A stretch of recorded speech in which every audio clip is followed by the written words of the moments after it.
6. Ja mustalla manttelilla sopisto ensihupi, omistaja Janne Sepponen.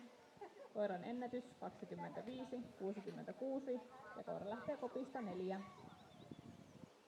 Eli punainen koira kopista 2, sininen koira kopista 5, valkoinen koira kopista 6 ja musta koira kopista 4.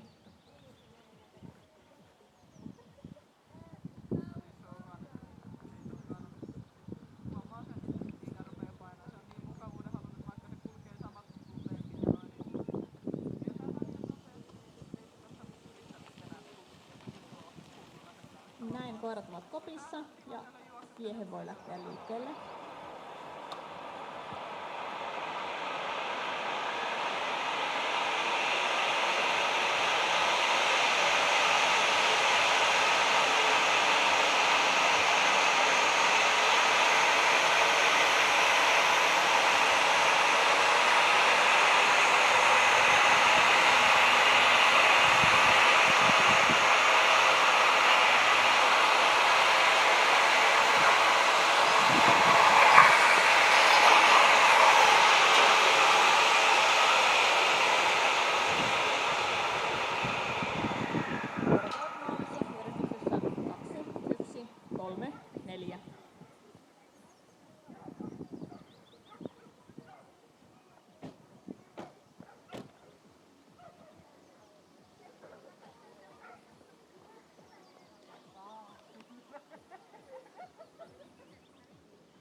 Lähtö on hyväksytty. Tulokset hetken kuluttua.